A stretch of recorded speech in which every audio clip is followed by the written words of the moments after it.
ఇక్కడ మన 45వ కీర్తనలో మనం చూసినట్లయితే కోరా కుమారులు రచించిన యొక్క కీర్తన చాలా చక్కటి కీర్తన కదా. పైన మనం చూస్తే ఏమనుంది, ప్రధాన గాయకునికి పోషణీయులను రాగం మీద పాడదగినది కోరా కుమారులు రచించిన దైవ ధ్యానము ప్రేమను గూర్చిన గీతం కదా.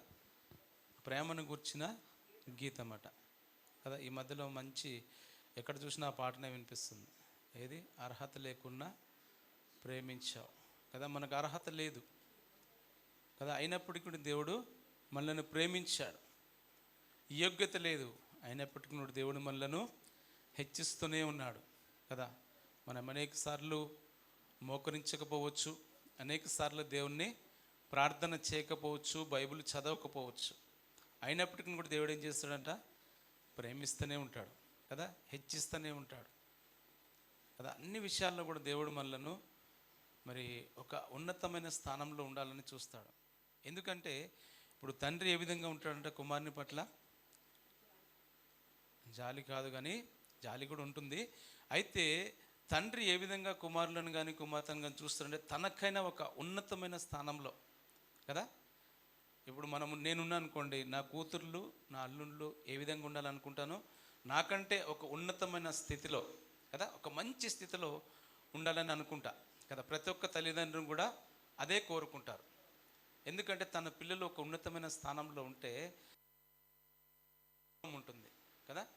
మన దేవుడు కూడా అంతే, మనం ఒక ఉన్నతమైన స్థానంలో ఉంటే ఆయనకు ఒక గౌరవం అనేది ఉంటుంది కదా. దేవునికి ఒక ఉన్నతమైన స్థానం ఇచ్చిన వారంగా మనం ఉంటాం. ఏ విధంగా మనము మన పిల్లల విషయంలో ఏ విధమైన ఆలోచన కలిగి ఉంటామంటే, మన పిల్లలు మనకంటే ఒక ఉన్నతమైన స్థానంలో కదా. అనేకులు చాలామంది చెప్పుకుంటారు కదా, నా కుమారులు నా కుమార్తెలు ఎక్కడ ఎక్కువ శాతం చెప్పుకునేది కదా, అమెరికాలో యుఎస్ఏలో చదువుతున్నారు. నా కుమార్తెలు కుమారులు పలానా చోట చదువుతున్నారు, యూకేలో చదువుతున్నారు.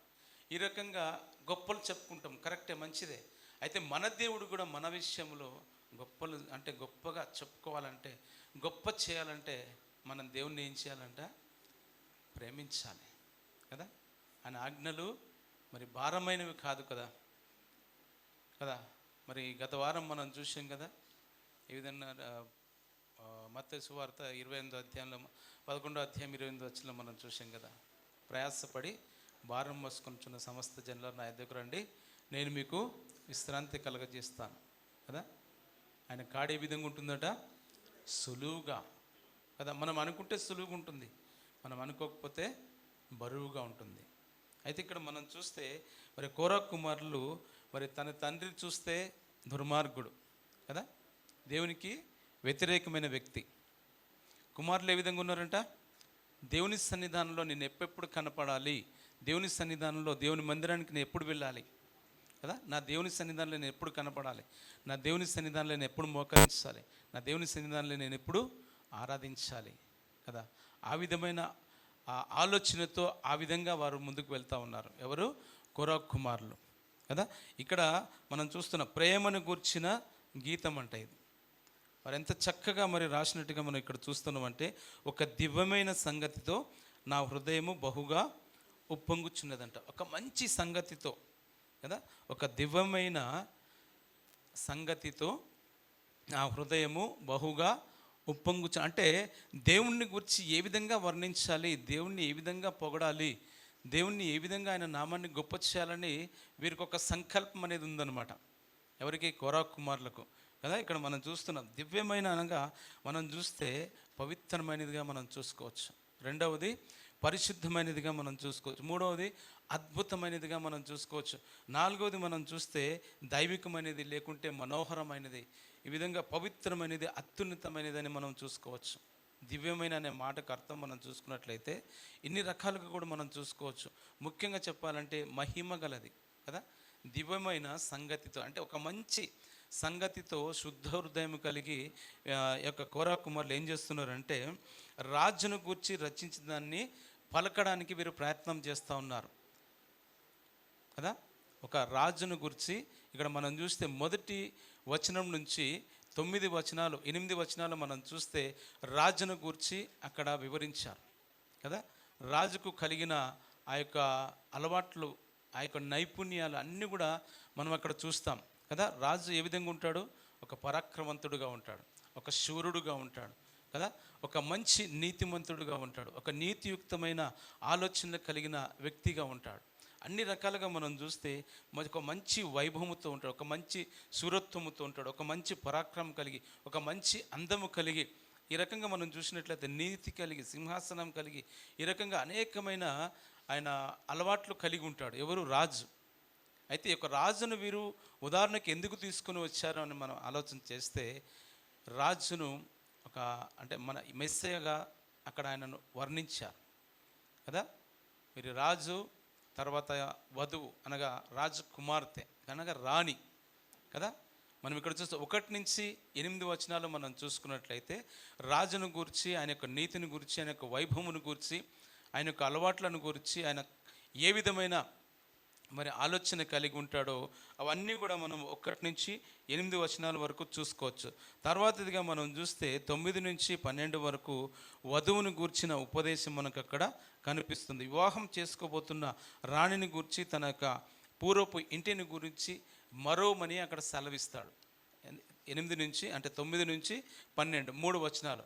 మనం 12 నుంచి ఆఖరిగా అనగా 17 వచనాల వరకు మనం చూస్తే పెళ్ళి ఊరేగింపు గురించి, మరి బంగారు జరీ వస్త్రాలను గురించి, ఆ వధువు ధరించే ఆ యొక్క వస్త్రాలను గురించి, అదేవిధంగా మరి ఆనందోత్సాహాలతో ఏ విధంగా అయితే మరి ఆ యొక్క రాజు వద్దకు తీసుకుని రాబడుతుందో వాటన్నిటిని కూడా ఇక్కడ మరి 12వ వచనం 13వ వచనం నుంచి 17 వచనాల వరకు మనం అక్కడ చూసుకోవచ్చు. ఆ యొక్క పెళ్లి ద్వారా గొప్ప వారసత్వము మరి కలుగుతుందని, మరి రాజు నామము తరతరాలకు కీర్తించబడుతుందని ఆ యొక్క ఆఖరి వచనం వరకు మరి ముగించబడుతుంది. అనగా 3 భాగాలుగా మనం ఇక్కడ దీన్ని విభాగించుకోవచ్చు, అంటే విడతీయవచ్చు. అంటే 1 నుంచి 8 వచనాలు మరి రాజును గూర్చి, అదే రకంగా మనం చూస్తే 9 నుంచి 12 వచనాల వరకు వధువును గురించి, అదే రకంగా 12 నుంచి 17 వరకు మన యొక్క పెళ్ళి ఊరేగింపు గురించి, మరి రాజు గురించి, వారి యొక్క సంతానం గురించి, వారి యొక్క నామాన్ని ఏ విధంగా గొప్ప చేయాలో అవన్నీ కూడా ఇక్కడ వివరించబడ్డది. ముఖ్యంగా మనం చెప్పాలంటే మరి ఒక సంఘమునకు, ఒక యేసుప్రభు వారికి ఉన్న బాంధవ్యమును ఇక్కడ గుర్తు చేస్తుంది. అనగా మరి వధువు అనగా సంఘము, మరి ఆ యొక్క రాజు అనగా మరి మన మెస్సయ్యగా అనగా యేసుప్రభు వారిగా, మరి వధువుగా అనగా పెళ్లి కుమారునిగా మనం ఇక్కడ చూసుకోవచ్చు. అయితే 1వ వచనంలో మనం చూసుకున్నట్లయితే ఒక దివ్యమైన సంగతితో నా హృదయము బహుగా ఉప్పొంగుతుందంట. ఎందుకంటే రాజును గురించి అనగా యేసుప్రభు వారిని గురించి ఏ విధంగా వివరించాలి, వారి యొక్క హృదయం అనేది ఉప్పొంగుతుందనమాట. మనం 84వ కీర్తనలో మనం చూస్తాం, ఆయన సన్నిధానంలో ఎప్పుడెప్పుడు కనపడాలని ఆనందముతో వారి యొక్క శరీరము అనేది కేకలు వేస్తుందట కదా. మనం కూడా దేవుని ఆదివారం ఎప్పుడవుతుందా, ఒక క్రైస్తవులకు ఏ విధమైన మరి ఆలోచన ఉండాలంటే ఆదివారం ఎప్పుడెప్పుడు వస్తుందా దేవుని సన్నిధానంలో. ఇప్పుడు మనం ఇరుగు పొరుగు వారు చూస్తానంటే మన సంఘంలో ఉన్నవారందరూ మనం చూస్తానని మనం వస్తామా? కాదండి. దేవుడు మనల్ని ఏ విధంగా, ఆయన సన్నిధానంలో మనం దేవుణ్ణి ఏ విధంగా ఆరాధించాలి, ఆయన ఏ విధంగా గొప్ప చేయాలి, మన దానికోసం మనం వస్తున్నాం. మరి దైవజనులు చూస్తారని, లేదా బ్రదర్స్ సిస్టర్ చూస్తారని మనం రావడం లేదు కదా. దేవుని సన్నిధానంలో ఆయన మనం వారమంతా చేసిన మేలు అన్నీ కూడా జ్ఞాపకం చేసుకుంటూ వారమంతా మనం ఏం చేస్తాం? ప్రార్థన చేస్తాం కదా. నన్ను కాపాడు, నా పిల్లల్ని కాపాడు, నా మరి వ్యాపారాన్ని కాపాడు, లేదంటే ఉద్యోగం కాపాడు, వచ్చుల మార్గాన్ని అన్నిటిని మీ స్వాధీనంలో ఉంచుకొని చెప్పేసి మనం వారమంతా కూడా ప్రార్థన చేస్తాం. కానీ ఆదివారం దినంలో మనం ఏం చేయడానికి కోసం? దేవుణ్ణి ఆరాధించడానికి, అనగా ఆయన నామాన్ని గొప్ప చేయడానికి కదా. దేవుని సన్నిధానానికి వచ్చేది ఎందుకట?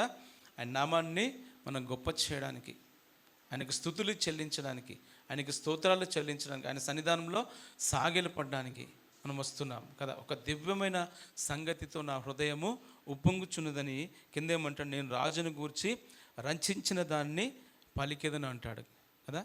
రాజు అంటే ఎవరన్నా? యేసుప్రభు వారు కదా. 46వ కీర్తనలో మనం చూస్తాం. ఇక్కడ 47వ కీర్తనలో 2వ వచనంలో మనం చూసినట్లయితే ఇక్కడ ఏమంటే, యెహోవా మహోన్నతుడు భయంకరుడు, ఆయన సర్వభూమికి మహారాజై ఉన్నాడంట కదా. ఏ విధంగా ఉన్నాడంటే దేవుడు సర్వభూమికి, ఒక హైదరాబాద్కు కాదు, లేదంటే ఒక భారతదేశానికి కాదు, ఒక తెలంగాణ కాదు, ఒక ఆంధ్రప్రదేశ్ కాదండి. దేవుడు సర్వభూమికి ఏ విధంగా ఉన్నట రాజై ఉన్నాడు. అదే రకంగా మన పైన వచనాల్లో మనం చూస్తే 6వ వచనంలో కూడా మనం చూస్తాం, దేవుని కీర్తించుడి, మన రాజును కీర్తించుడి. ఎవరిని కీర్తించడానికి వచ్చాం మనం ఇక్కడ?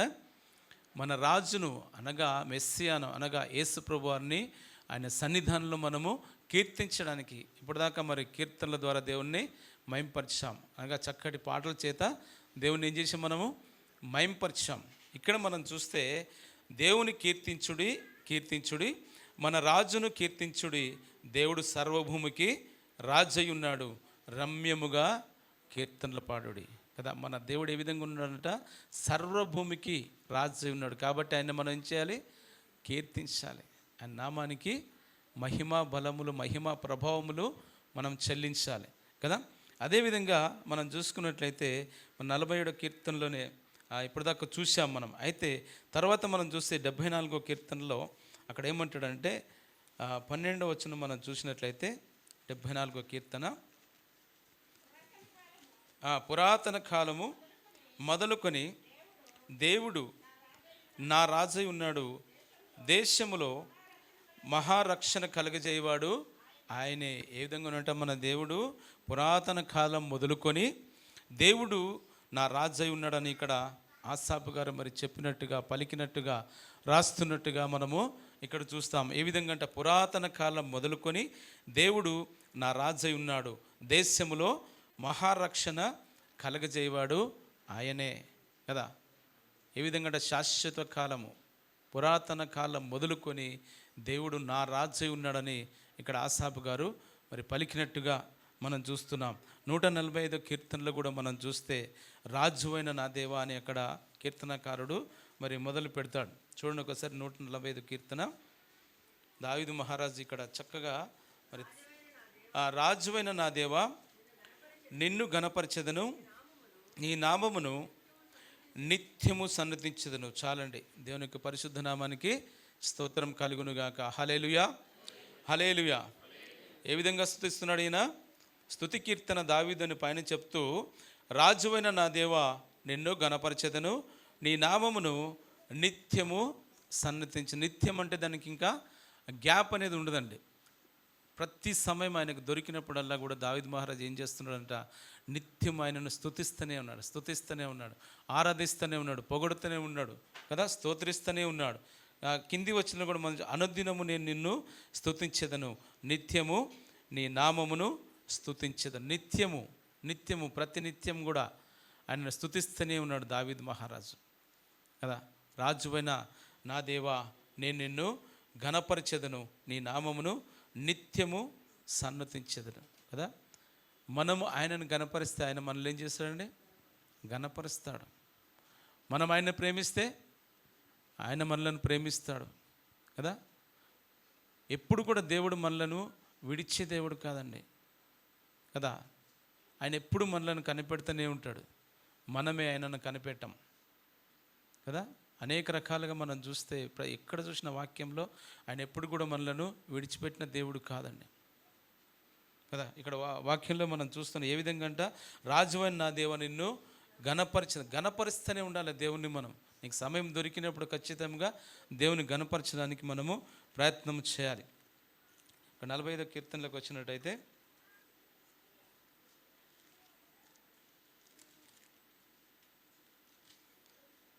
నేను రాజును గూర్చి రచించిన దానిని పలికెదని అంటున్నాడు కదా. మనము మట్లాదివారం దినమున చూస్తాం కదా, మనం యేసుప్రభు వారిని మట్లాదివారం దినమున మరి మత్తయి సువార్తలో మనం చూస్తాం. 21వ మత్తయి సువార్త 21వ అధ్యాయము మరి 5వ వచనంలో మనం అక్కడ చూస్తాం, ఇదిగో నీ రాజు అంటారు కదా. నా రాజు యేసుప్రభు వారు ఎవరంట? నా రాజు కదా. రాజుకు ఏమేమి అలవాట్లు ఉంటాయి? ఒక మంచి అలవాట్లు ఉంటాయి రాజుకు కదా. ఒక గొప్ప వైభవంతో ఉంటాడు, పరాక్రమంతో ఉంటాడు, నీతి కలిగి ఉంటాడు, సత్యము కలిగి ఉంటాడు కదా. మనం అక్కడ చూస్తాం 21వ అధ్యాయం 5వ వచనంలో. ఒకసారి చదవండి మత్తయి సువార్త. ఇదిగో నీ రాజు సాత్వికుడై గాడిదను భారవాహక పశువు పిల్ల అయిన చిన్న గాడిదను ఎక్కి నీ యొద్దకు వచ్చుచున్నాడు. చాలండి. దండము న్యాయార్థమైన రాజదండమట కదా. ఆ దండాల్లో మనం కొన్ని చూసినట్లయితే మరి 23వ కీర్తనలో కూడా మనం చూస్తాం, నీ దుడ్డు కర్రయు నీ దండమును నన్ను ఆదరించును అంటాడు.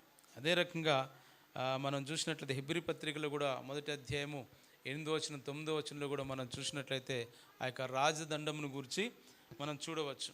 అయితే ఇక్కడ మనం చూస్తే ఆయన ఏ విధంగా ఉన్నాడంట, నీవు నీతిని ప్రేమించి భక్తిహీనతను ద్వేషించుచున్నావు, కావున దేవుడు నీ దేవుడే చెలికాండ్ర కంటే హెచ్చగునట్లుగా నిన్ను ఆనంద తైలముతో అభిషేకించి ఉన్నాడు. రాజును ఏ విధంగా ఉన్న దేవుడు రాజును ఆనంద తైలముతో అభిషేకించి ఉన్నాడంట. నీ వస్త్రములెల్లా గోపరస వాసనే, అగరు వాసనే, లవంగి పట్ట వాసనే, దంతముతో కట్టిన నగరులలో తంతి వాయిద్యములు నిన్ను సంతోషపెట్టుచున్నవి కదా. ఇక్కడి వరకు రాజును గురించి మరి చక్కగా మరి యొక్క కోరా కుమారులు వివరించినట్టుగా మనం చూస్తాం. అదేవిధంగా మనము 9వ వచనం నుంచి 12వ వచనాల వరకు మనం చూస్తే, నీ దయనొందిన స్త్రీలలో రాజుల కుమార్తెలు ఉన్నారు, రాణి ఓఫీరు అపరంజితో అలంకరించుకొని నీ కుడి పార్వశమున నిలుచుచున్నది. కుమారి ఆలకించుము, ఆలోచించి చెవియొగ్గుము, నీ స్వజనమును నీ తండ్రి ఇంటిని మరువము. ఏ విధంగా అంట, మనం మొన్న చూసాం కదా వివాహంలో కదా, ఏ విధంగా చాలా చక్కని వివాహము గత వారం జరిగింది, మంగళవారం. చాలామంది వచ్చారు. మరి వారు ఎవరెవరైతే ఆహ్వానించారో వారందరికీ వచ్చినట్టుగా మనం చూస్తున్నాం కదా. చాలా చక్కటిని వివాహం జరిగింది కదా. ఇక్కడ మనం ఎందుకు ఆ వివాహాన్ని గుర్తు చేస్తున్నానంటే, ఇక్కడ నీ దయనొందిన స్త్రీలలో రాజుల కుమార్తెలు ఉన్నారు, రాణి ఓపీరు అపరంజితో అలంకరించుకొని నీ కుడి పార్వశమున నిలుచుచున్నది కదా. మరి పెళ్లి కుమారుడు పెళ్లి కుమార్తె చాలా చక్కగా ఆ దినమున అలంకరించుకుంటారు కదా, మనం చూసాం కూడా అక్కడ. అయితే ఇక్కడ మనం కుమారి ఆలోచించి చెవియొగ్గుము, కుమారి ఆలకించుము, ఆలోచించి చెవియొగ్గుము, నీ స్వజనమును నీ తండ్రి ఇంటిని మరువము కదా. పెళ్ళైన రాజకుమార్తె కావచ్చు, ఎవరైనా సరే తండ్రి ఇంటిని మర్చిపోయేవారుగా ఉంటారు కదా. పెళ్లి కుమార్తె మరి చుట్టపు చూపుగా వస్తుంది తల్లిదండ్రి ఇంటికి కదా, అంతేగాని పర్మనెంట్గా ఉండడానికి రాదు కదా. అయితే ఇక్కడ మనం చూస్తున్నాం వాక్యములో, కుమారి ఆలకించుము, ఆలోచించి చెవియొగ్గుము, నీ స్వజనమును నీ తండ్రి ఇంటిని మరువమంట. ఎందుకు చెప్తున్నాడంటే, పెళ్ళైన తర్వాత అత్తగారి ఇంట్లో ఉండాలి కదా, తల్లిదండ్రి ఇంటిని మర్చిపోవాలి కదా. అమ్మాయిని ఏమంటారండి తెలుగులో చెప్పండి? ఆడపిల్ల కదా, ఈడపిల్ల అన్నారు కదా కదా. అంటే ఆడపిల్ల స్టార్టింగే దేవుడు ఆ రకంగా సృష్టించేశాడు.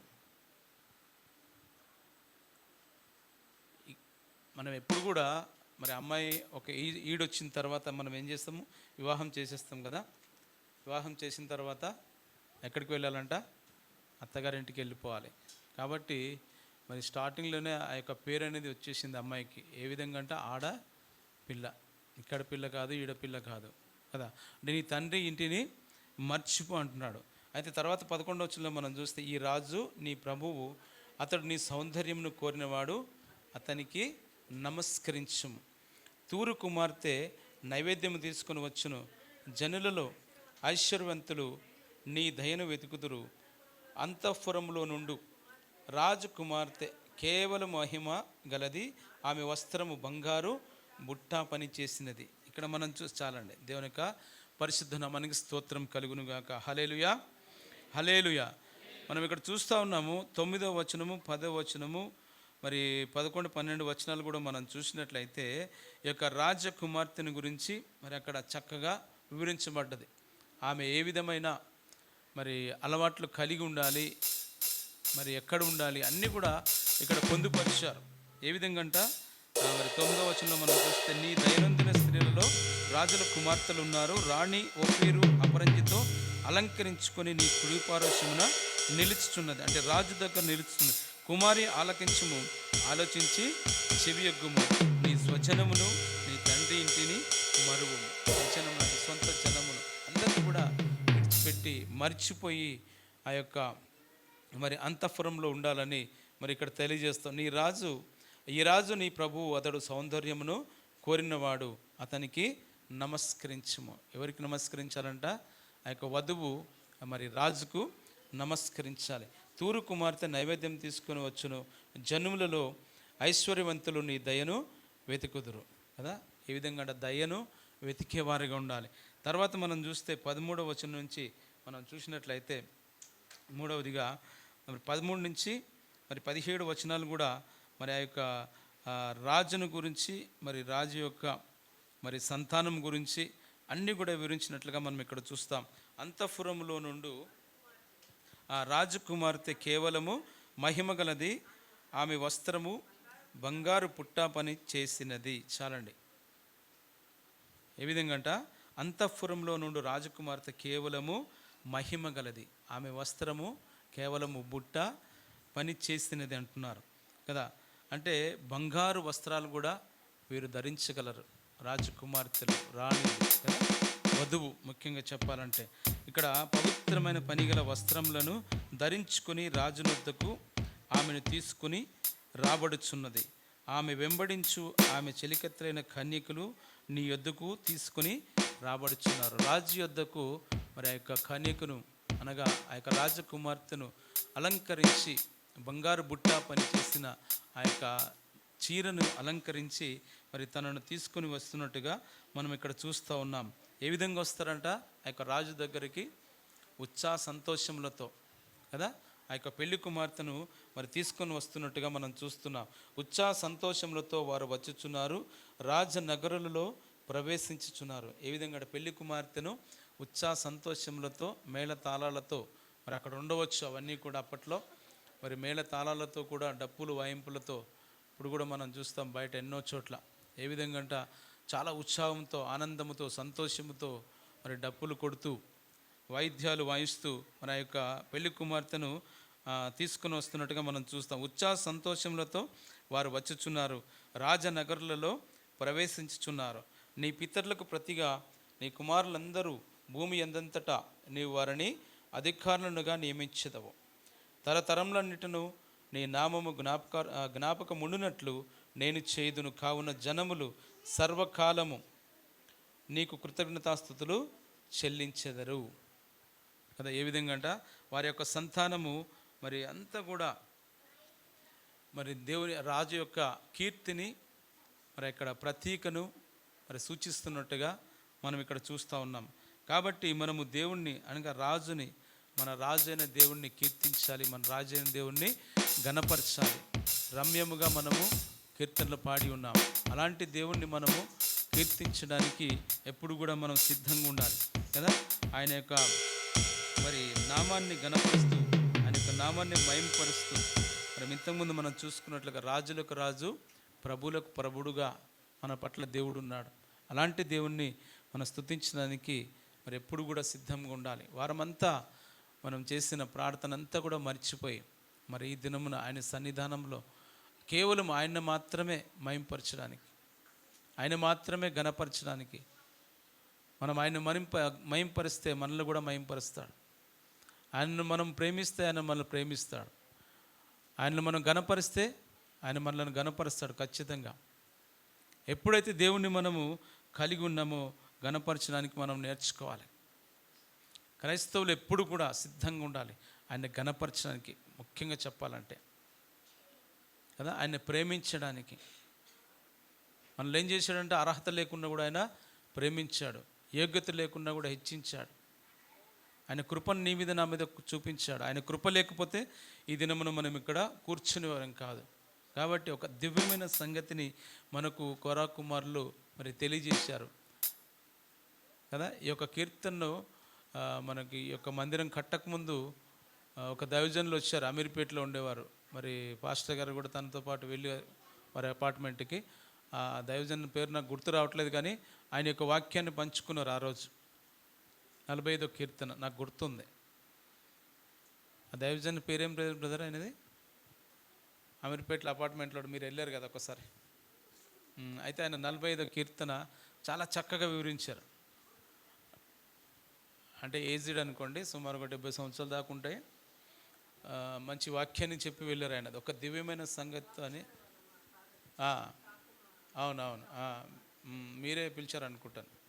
అయితే చాలా చక్కటి వివరణ 45వ కీర్తన, ఒక దివ్యమైన సంగతితో నా హృదయము ఉప్పొంగుచున్నదని చెప్పేసి, మరి నేను రాజును గూర్చి రచించిన దాన్ని పలికెదను, నా నాలుక త్వరగా వ్రాయు అని కలం వారు ఏది చేసినా కూడా త్వరగా త్వరగా అనగా ఆ దేవుని సన్నిధానంలో ముఖ్యంగా చెప్పాలంటే దేవుని యొక్క వాక్యాలు పంచుకోవడానికి కానీ, రాయడానికి కానీ, దేవుని సన్నిధానం కనబడాలనే విషయంలో కానీ అన్నిట్లో కూడా వారు ఎంతో త్వరపెట్టినట్టుగా, త్వరగా వచ్చినట్టుగా మనం చూస్తాం, త్వరగా రాసినట్టుగా మనం చూస్తాం. దేవుని సన్నిధానంలో త్వరగా కనబడాలని ఆశ ఉన్నట్టుగా మనం చూస్తాం. మనకు కూడా అదే ఆశ కలిగి ఉండాలి కదా. మనం కూడా ఏ విధంగా ఉండాలంట, దేవుని సన్నిధానంలో నేను ఎప్పుడెప్పుడు కనపడాలి, దేవుని సన్నిధానాన్ని ఎప్పుడెప్పుడు నేను అనుభవించాలి, ఎప్పుడెప్పుడు ఆయన సన్నిధానాన్ని ఆస్వాదించాలి కదా. అని సన్నిధానంలో మనం ఎప్పుడెప్పుడు లీనమైపోవాలి కదా. మనం ఏం చేస్తామంటే ఇక్కడ వాక్యం నిలబడి చెప్తా ఉంటారు అనుకోండి. చాలామంది ఒక దైవజనుడు మామూలుగా వాక్యం చెప్తే ఏమంటాడంటే, నేను వాక్యం చెప్తా ఉన్నాను కానీ చాలామంది సెల్ ఫోన్లు పట్టుకొని ఉన్నారు, నేను ఎందుకు ఎవరికి వాక్యం చెప్పాలి అని ఆయన బాధపడుతూ ఉన్నాడు. ఇక్కడ నిలబడి వాక్యం చెప్పే వాళ్ళు చెప్తూనే ఉంటారు, మనం మొబైల్ పట్టుకొని మన పని మనం చేస్తూనే ఉంటాం. అత్యవసరమైతే ఏదైనా ఫోన్ వస్తే మనం బయటకు వెళ్ళి మాట్లాడవచ్చు, కానీ దాంట్లో నన్ను అడిగితే కరెక్ట్ కాదు. ఎందుకంటే గేమ్లు ఆడుతూ ఉంటారు కొంతమంది కదా. దేవుని సన్నిధానంలో కూర్చొని కూడా గేమ్లు ఆడుతూ ఉంటారు. అది కరెక్ట్ కాదు. నువ్వు ఇంట్లో ఉన్నప్పుడు నీ ఇష్టం, కానీ దేవుని సన్నిధానంలో మనం ఏ విధంగా ఉండాలి, ఒక క్రమము కదా. మరి ఒక్కొక్కసారి నేను చాలాసార్లు ఎక్కువ సార్లు చెప్తా ఉంటాను. ప్రసంగి ఏమంటాడంటే, నీ దేవుని మందిరకు వెళ్ళినప్పుడు నీ ప్రవర్తన అంతటిని కూడా ఏం చేయాలంటే మనం జాగ్రత్తగా చూసుకోవాలి. నువ్వు అనాలోచితంగా దేవుని సన్నిధానానికి రావద్దు కదా. మన ఆలోచన అంతా కూడా వదిలిపెట్టుకోవాలి. దేవుని సన్నిధానానికి మనం ఎందుకు వస్తాం? దేవుని ఆరాధించడానికి వస్తాం కదా, దేవుని గణపరచడానికి వస్తాం. నీ ప్రక్కవారు చూస్తారనో, దైవజనులు చూస్తారనో, లేకపోతే ఎవరైనా మ్యూజిక్ వారు వాయించేవారు చూస్తారనో, లేకపోతే ఎవరో మన పక్కన వారు రాలేదని చూస్తారనో కాదు కదా. మనం దేవుని సన్నిధానానికి ఆయన ఆరాధించడానికి, వారమంతా కాపాడినందుకు ఆయన మనం ఏం చేయాలంట, ఆఖరి వచనంలో ఇక్కడ చెప్తాడు చూడండి, తరములన్నిటిను నీ నామమును నా జ్ఞాపకముండునట్లు నేను చేదును, కావున జనములు సర్వకాలము నీకు కృతజ్ఞతాస్తుతులు చెల్లించదు. దేని గురించి రావాలంటే మనము దేవుని సన్నిధానంలో కృతజ్ఞతాస్తుతులు చెల్లించడానికి కదా. ప్రతి విషయంలో కూడా మనం దేవుని సన్నిధానానికి కృతజ్ఞతాస్తుతులు చెల్లించడానికి రావాలి. అంతేగాని దేవుని సన్నిధానంలో అనాలోచితంగా కూర్చోకుండా ఆలోచన కలిగి మనకున్న ప్రతి ఒక్క తలంపు కూడా దేవుని సన్నిధానంలో వదిలిపెట్టుకుని దేవుని ఆరాధించడానికి మనం వచ్చాం. కాబట్టి ఆ విధంగా దేవుని ఆరాధిస్తూ, దేవుని మహింపరుస్తూ, దేవుని కీర్తిస్తూ, దేవునికి స్తుతులు చెల్లించుదాం. దేవుని కొద్ది వాక్యమును దీవించి ఆశీర్వదించి మహిమ పొందునుగాక.